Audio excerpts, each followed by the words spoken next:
Hello and welcome back to our channel it's easy. आज हम बात करने वाले हैं कि आप पासपोर्ट को रेन्यूअल कैसे करवा सकते हो।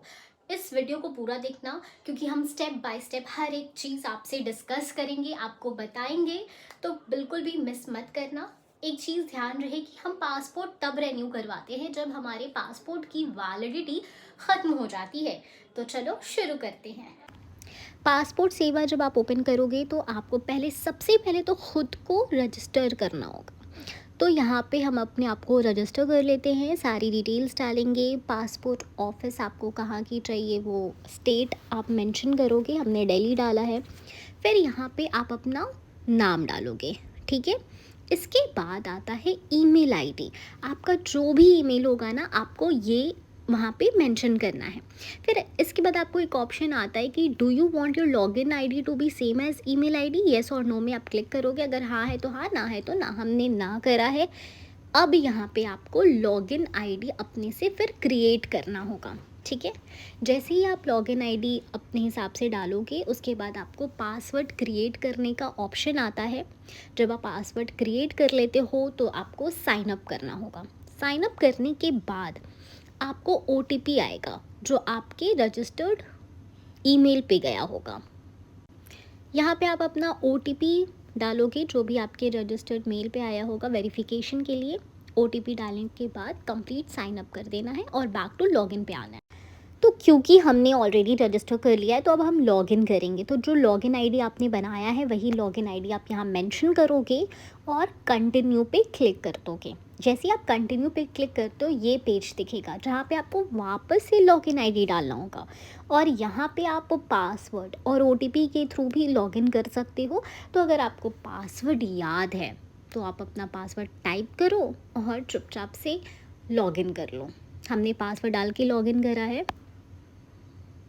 लॉगिन के बाद सबसे पहले ये इंटरफेस दिखेगा। सर्विसेज में जाएंगे, फ्रेश पासपोर्ट और री इशू ऑफ पासपोर्ट पे क्लिक करेंगे क्योंकि हमें रिन्यूअल वाली पासपोर्ट बनानी है। ये पेज को स्किप कर देंगे और उसके बाद पासपोर्ट ऑफिस सेलेक्ट करके आगे बढ़ेंगे।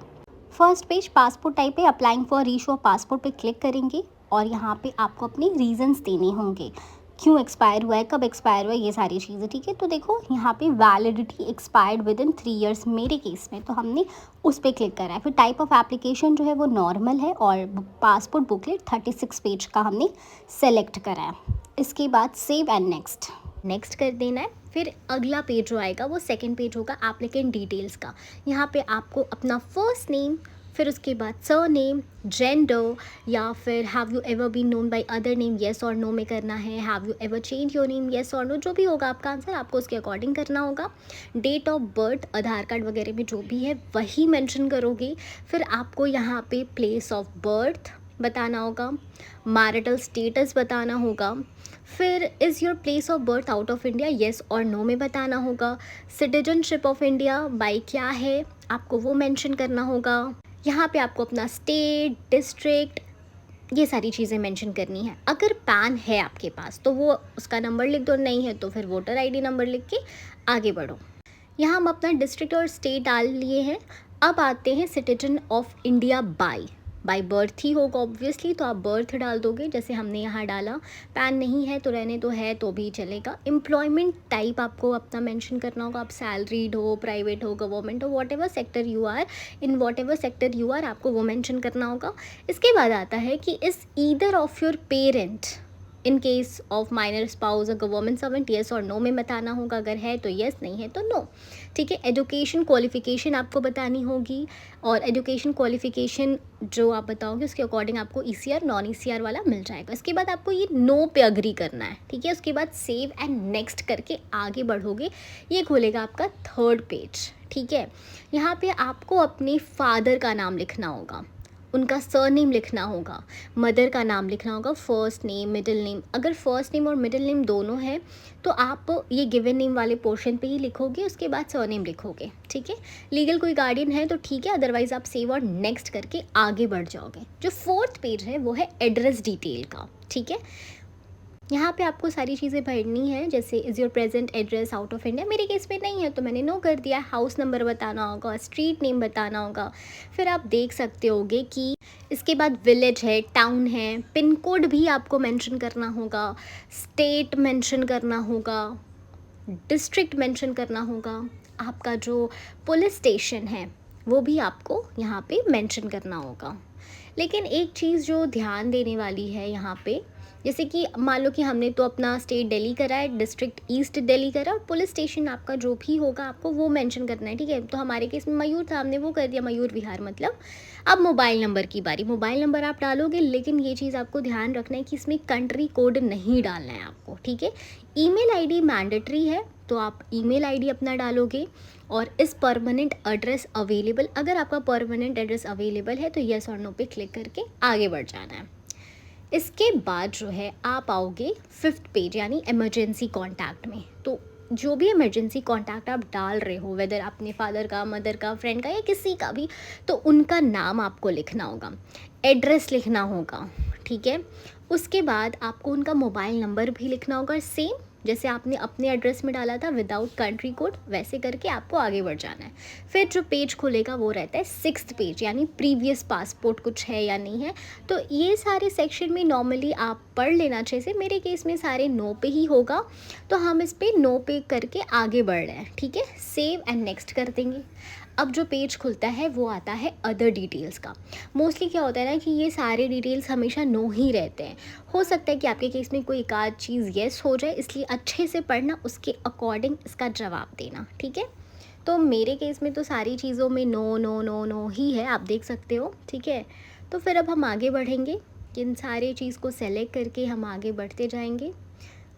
जैसे हमने यहाँ पे सारे पे नो पे क्लिक कर लिया है। इसके बाद और 3 क्वेश्चंस आपको दिख रहे होंगे, उसमें भी हमने नो करा है। अब इसको क्या करना है, सेव एंड नेक्स्ट कर देना है। जब आपने सेव एंड नेक्स्ट करा है तो आप पासपोर्ट प्रीव्यू पेज पे आ गए हो। यहाँ पे आपने जो भी डेटा फिल किया है अपने पासपोर्ट एप्लीकेशन में, वो सारी चीज़ें आपको यहाँ पे देखने को मिलती है। आप एक बार चेक कर लो, अगर आपको कुछ लगता है कि यहाँ गलत है या नहीं है तो उसे करेक्ट कर लो, अगर सही है तो आई अग्री करके सेव एंड नेक्स्ट कर देना है। फिर आएगा आपका डिटेल्स वेरिफिकेशन वाला पेज। यहाँ पे आपको अपना प्रूफ ऑफ बर्थ देना होगा, ठीक है। यहाँ पे प्रूफ ऑफ बर्थ के लिए आप अपना ट्रांसफ़र और स्कूल लिविंग और मेट्रिकुलेशन सर्टिफिकेट दे सकते हो, ठीक है। Proof of present residential address के लिए आप यहाँ पे आधार कार्ड दे सकते हो, है ना। ये सारी चीज़ें आपको देनी होगी। सारी चीज़ों को अच्छे से पढ़ लो, ठीक है। फिर ये डिक्लेरेशन भी आई अग्री कर दो। यहाँ पे आपको वापस से अपना प्लेस डालना है जहाँ से आप अप्लाई कर रहे हो, जिस डेट में आपने ये एप्लीकेशन अप्लाई किया है वो डेट भी आपको मेंशन करना पड़ेगा, ठीक है। इसके बाद आप सबमिट कर दोगे, आप ये सारी चीज़ों को। एप्लीकेशन फॉर्म आपका सबमिट हो चुका है। इसके बाद आपको पीएन स्केड्यूल अपॉइंटमेंट में जाना है। जब आप वो करोगे तो कुछ ऐसा इंटरफेस खुलेगा। यहाँ पे आप देख सकते हो अपॉइंटमेंट अवेलेबिलिटी देख सकते हो, ठीक है। यहाँ पे आपको पासपोर्ट सेवा केंद्र दिखेंगे, उसके अवेलेबल टाइमिंग्स दिखेंगे, डेट दिखेंगे, ये सारी चीज़ें आपको देखने को यहाँ पे मिल जाएगी। इसके बाद आप अपना पासपोर्ट सेवा केंद्र जो है वो सेलेक्ट करोगे। उसके बाद स्क्रॉल डाउन थोड़ा करोगे, यहाँ पे आपको अपना डेट भी मेंशन करना है और उसके बाद मेक पेमेंट करना है। मेक पेमेंट करने के टाइम पे आपको कुछ ऐसा इंटरफेस देखने को मिलेगा, डिटेल्स कुछ देखने को मिलती है। फिर पे नाउ पे हम क्लिक करेंगे। जैसे ही आप पे नाउ पे क्लिक करोगे ये पेज खुलेगा जहाँ पे बहुत सारे पेमेंट मोड दिखेंगे। हमें यूपीआई पे करना है तो हम यूपीआई के थ्रू कर रहे हैं, आपको जैसे लगे आपको वैसे करना है। इसके बाद क्या है कि आपको सेलेक्ट करना होगा यूपीआई और क्यूआर। हमें क्यूआर से कर रहे हैं तो हम क्यूआर करेंगे। उसके बाद ये वाला इंटरफेस देखने को मिलता है जहाँ पे आपको क्यूआर कोड दिखेगा। आपको क्यूआर कोड से स्कैन करना है और आपका पेमेंट जो है वो कंप्लीट होगा। इसके बाद थोड़े मोमेंट का टाइम लगेगा। आप देख सकते हो कि ट्रांजैक्शन विद इन नेक्स्ट इतना मिनट्स दिखा रहा है, बट उससे पहले ही आपका ट्रांजैक्शंस कंप्लीट हो जाएगा।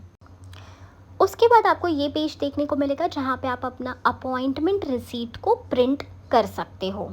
तो ये थी एक सिंपल प्रोसेस पासपोर्ट रिन्यूअल की। अब ये तो ऑनलाइन प्रोसेस थी। इसके बाद ऑफलाइन प्रोसीजर शुरू होता है, जहाँ पे आपको अपने सारे ओरिजिनल डॉक्यूमेंट्स को पासपोर्ट सेवा केंद्र लेकर जाना होता है। वहाँ पे आपका डॉक्यूमेंट वेरिफिकेशन होता है।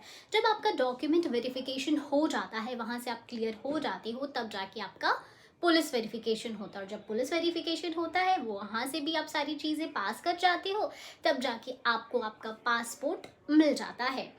और इसकी फ़ीस की भी बात कर लेते हैं। जो रेन्यूअल का फ़ीस होता है वो नॉर्मल पासपोर्ट की तरह ही 1500 रुपीज़ होता है एडल्ट का, और जो माइनर होते हैं उनका 1000 का। लेकिन अगर आप तत्काल बनाना चाहते हो पासपोर्ट, तो उसमें 2000 रुपीज़ एडिशनल चार्ज हो जाती है। यानी अगर माइनर है तो 3000, और अगर एडल्ट का बनवा रहे हैं तो क्या हो जाता है 3500 रुपीज़। ठीक है, तो देखा आपने कितना इजी था ये प्रोसेस। अगर आपको कोई भी डाउट है, कुछ भी कंफ्यूजन है, तो हम है ना, और वैसे भी हमारी इट्स इजी बहुत सारे सर्विसेज प्रोवाइड करती है, आप स्क्रीन पे चेक कर सकते हो। तो अगर आपको कोई भी डाउट है, कुछ भी है, कमेंट में पूछो, हमसे कांटेक्ट करो, we are there for you. और इस वीडियो को ज़्यादा से ज़्यादा लोगों को शेयर करना। और अगर आपको ये वीडियो अच्छी लगी हो तो लाइक, सब्सक्राइब एंड शेयर ज़रूर करें। हम फिर मिलते हैं अगले वीडियो में।